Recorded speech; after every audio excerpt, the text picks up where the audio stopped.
Hello and welcome back to the KCC channel. I'm Rob and I hope you are having a wonderful day today.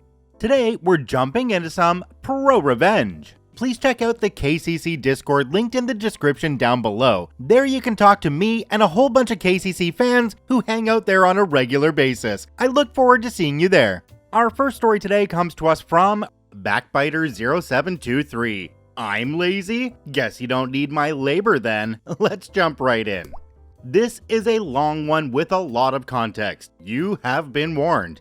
Back before my grandfather passed, he had connected me with a friend of his who had a friend willing to give me a summer job when I turned 18. It was a pretty solid gig to do in the summer before I went to college, and it paid well, $15 an hour in Ohio.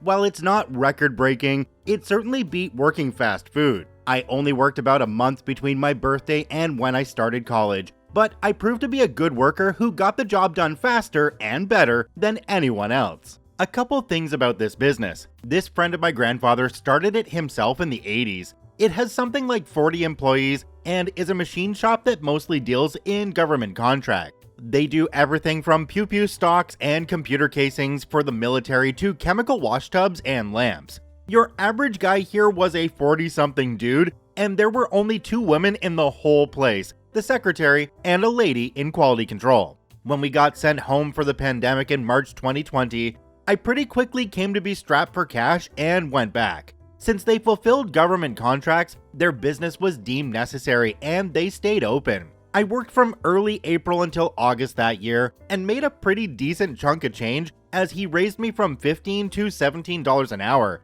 and put me in the shop running CNC machines. Before that, I'd been putting something called helicoils into machine parts, which basically just make the threads where bolts go heavy duty. Not a very hard job, but very time consuming. That being said, I was very good at this job. On average, I'd finish twice as many parts a shift as the next guy, who'd been working there for about 25 years. This will be important later. We didn't go back to school in fall 2020 as the pandemic was still happening, but I'd saved up enough cash at the place to be comfortable for a while. I took that fall off school, hoping that by spring we'd be back on campus. In the meantime, I signed up to volunteer with the Red Cross. I drove vans for them, transporting blood from their donor center and lab in Cleveland to area hospitals, as far out as Sharon, PA.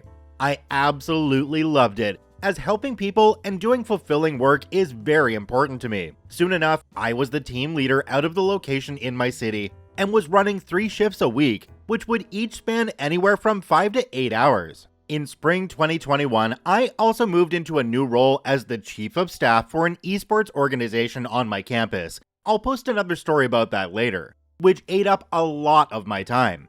Nobody else on our board did much work, and I was the only one with experience talking to administration, so I got nailed with a ton of busy work. But again, it was something I loved to do, just to see all the happy folks at the events I organized. Both the Red Cross and this esports thing were also very important resume builders for me, as they gave me leadership and bureaucratic experience that looks really good on a political science and communications resume, which is what I'm studying in college. Needless to say, the machine shop work didn't do that for me. It was money and little more. In the months leading up to fall 2021, it became clear to me that, with the savings I had, I wouldn't be able to afford to finish college. I would have to work while I was in school, something of 30 hours a week to make it work. At this point, I decided to go back to the shop for a few days to make a little extra cash before I head out, and line up 8 days on the schedule to work, 4 weeks working Thursday and Friday. I'm doing this because I am still taking 3 or more volunteer shifts a week with the Red Cross, plus my responsibilities with the esport organization. My boss does in fact know about both of these things. The shop put me back in the assembly room, installing those coils in some wash tubs. Each part has about 50 different coils in 3 different sizes, and each part is so heavy that they have to be moved with a small 1-ton crane in the assembly room. Then, on top of that, the coils had a nasty habit of not going in right or otherwise failing, so we'd have to remove and reinstall 5 or more coils apart. Because of this, most people only finished 5 or 6 parts a shift. I, however, am particularly efficient and take pride in my work, so I'd get 10 on most days.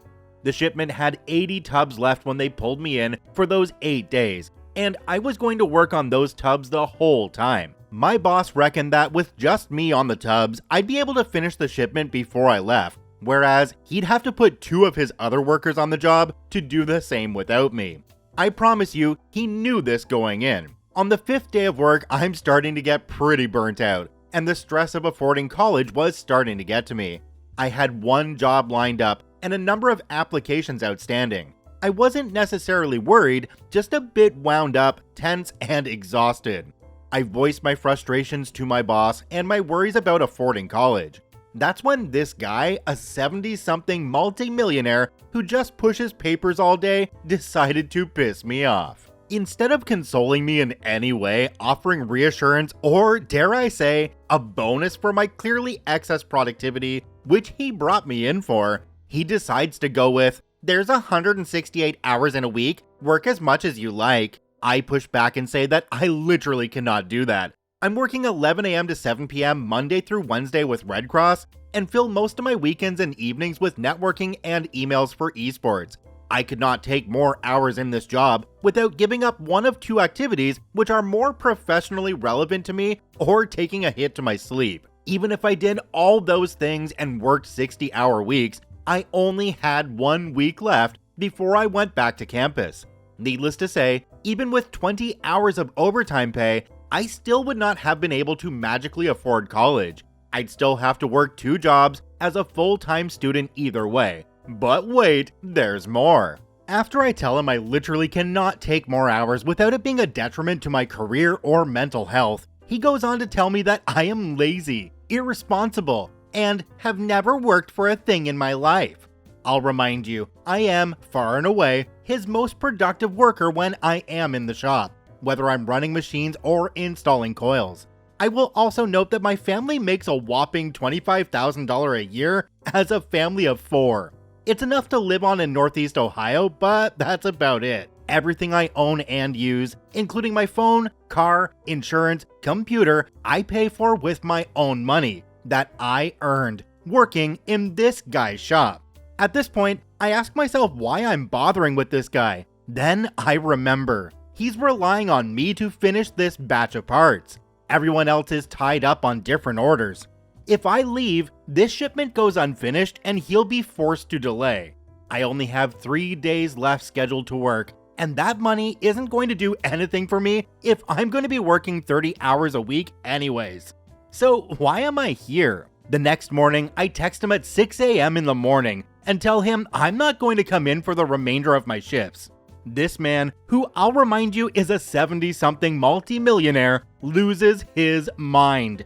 In text, he's cursing out the wazoo, telling me how I'm destroying his business and how I effed him over, and how if I was actually smart with money, I would have quit my volunteer activities and put in the work.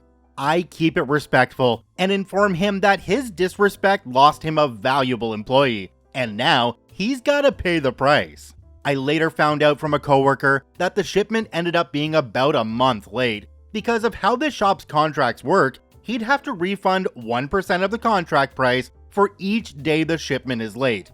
For this contract, 30% late fees would have amounted to around $200,000. Maybe if he was smarter with money, he wouldn't have hinged $200,000 of late fees on the work ethic of one lazy, irresponsible 20-year-old kid who's never worked for a thing in his life. I'm struggling to see how a guy who is in his 70s and a multi-millionaire who has clearly been in business for a very long time couldn't see that a bonus would have been the best option in this case. Management in these stories seems to have a history of crapping on the people who actually know what's going on and then having to figure out what to do when those people crap back on the management. Do me a quick favor and take a look down below the video. If that subscribe button's still red, it means you're actually not subscribed to the KCC channel. Please hit that subscribe button for more daily Reddit stories. This next story comes to us from Amenadiel. I was unemployed. This guy scammed me. Revenge is still pouring on him. Let's jump right in. First and foremost, this didn't happen in the US. Some events might be pursuable up there, but down here, it was mostly no man's land regarding the kind of scams I fell for. for the sake of this story, here in no man's land, we use the top level domain NML. My wife is a nurse. Back then, in the early 2000s, she worked in an ICU of a relatively exclusive and therefore expensive hospital. Specifically, she had to care for patients that had undergone cardiac surgery. At the time, I was working for a small company that was going out of business. The owners were retiring, we hadn't secured any important contracts lately, and in my country, you have to pay for employee severance unless you file for bankruptcy. So they decided to shut it down while they still had enough cash to pay our severances. One day my wife calls me and tells me about this gentleman in his late 50s that had been in the verge of passing away. And after that close call, he was so grateful and stuff. We'll call him Benny Lowy. This gentleman happened to work in electronics imports, which gave him access to incredibly convenient deals.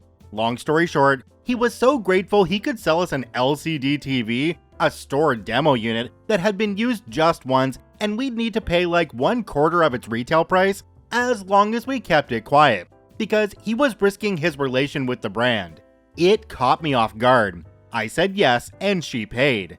Anyway, the only TV in the house had been a wedding present and weighed over 100 pounds. We were eager to replace it. I was naive, I know, but I thought, being her patient, she knew all personal data from this guy, so it seemed unlikely he would target her for a scam.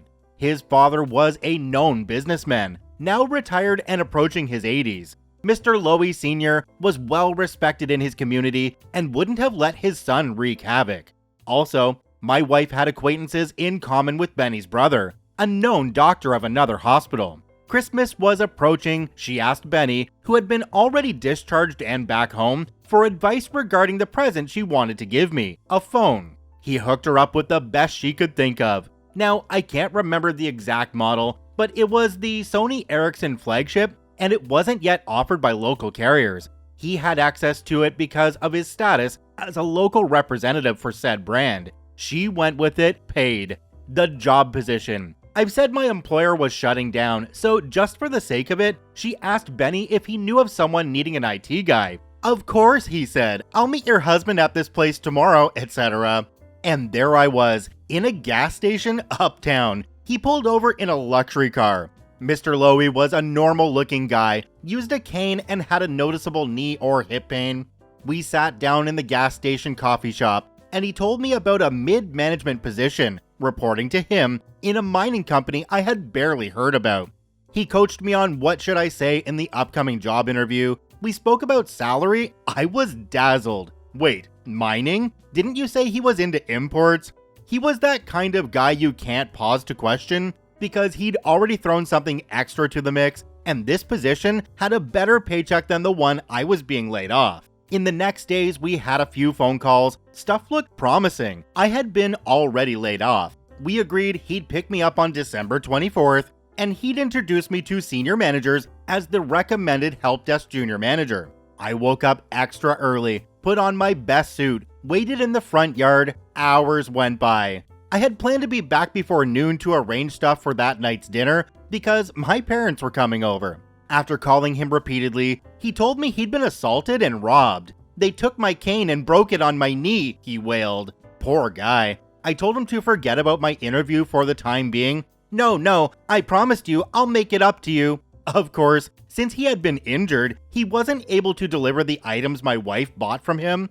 That night, my mother asked me about the new job. I could not bring myself to tell her about the delay. I told her it was going fine. That night, I Googled him. Nothing showed up except for some awards in the Imports and Customs Associations of whatever. He called me to reschedule our interview. December 31st. Again, picture me in my best suit outside my house on a summer morning. Of course, he didn't show up. When I finally reach him, he tells me that when his car had been stolen last week, they took his wallet too, which these thugs eventually dropped during another robbery. So now he had been detained as a suspect for that. He hadn't been able to pick the imported electronics on the customs office, so they had them moved to another custody unit where it would take a couple of weeks to retrieve. That night, we went to my parents for New Year's Eve, and my mother asked me for the new job. It's all fine, I said. I Google him again, this time with variations regarding his name or the supposed company he was setting me into. Not much showed up, nothing shady. The next call was like a week later. He told me that because he was being involved in a police investigation, this mining company had fired him. But this was actually good, because now I was going to be interviewed to take his position as IT manager. This meant double my former paycheck, and securing a position that would be a leap forward in my career. So I don't ask many questions. I was just grateful. All those delays in the end would pay off. This situation, as you have already figured out, went on and on for weeks. My interview never happened. The electronics never arrived. We had lost our money, our time, our Christmas, our hopes, and I was still unemployed and hadn't been applying for job offers since I had this one allegedly secured. I texted him somewhere in between. I texted him, "Why are you doing this to us?" He texted back, "If I wanted to, you have nothing on me, but if you stick with me, you'll be rewarded tenfold. Cue in the detective." Time went by. Eventually, my wife overhears from a coworker about this patient in another hospital she was working at. Some nurses do work part-time at other hospitals. She had fell for it too, but her husband was a detective. So a few hours later, we were filling him in on the details of the scam we fell for. Asking around, he found a third nurse scammed by this guy. Soon enough, he was detained, this time for real, and admitted to have been scamming people due to an impromptu invited mild dementia. This detective talks him into an off-court deal in which he gave us back every cent, but not my time nor hopes, in exchange for us not pursuing any legal action. This was a decent deal because us, having failed to make a written agreement on any of these purchases, had at most a weak claim to our money. By the way, the money with which he paid us, he had to borrow from his father and some from his brother, the doctor. Remember, this didn't happen in the US. This agreement was actually completely legal down there. So I made a blog. I couldn't go for any further legal action, but there wasn't a non-disclosure agreement whatsoever. And I thought, what could prevent other people falling into this scammer's lies? Well, perhaps some Google results? So I created a blog on WordPress. Think something like BennyLoeyTheScammer.wordpress.com. It was a single post in third person telling my story. In the following days, that post comments had a dozen stories much like mine. I made them into posts. A few of them got their comments too, telling other people's stories. In a few weeks, looking for Benny Loey's name on Google led to this blog. In my country, you can review updates regarding court ongoing cases, except for felonies. Those are non-public. Searching for his national ID, which I had known thanks to our settlement, as the sued party. I could just find an eviction action due to failing to pay his condo's lease. But looking for him as the suing part, I found out he had sued WordPress, our local Fictionary domain, which was registered by a local guy on GoDaddy. Following up with the case, this guy had spent months trying to demonstrate this local guy had to take down the blog I made in the .com domain. Go figure. I was tempted then and there to set a post on this blog saying, if I wanted to, you have nothing on me. However, I have never attempted to let him know who's doing this. I just log into this blog once in a while.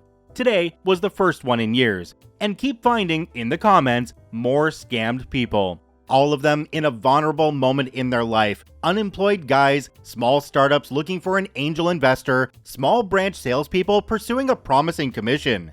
Those who have, in time, reached a compensation or agreement. It's because Benny's now ancient father had to chip in.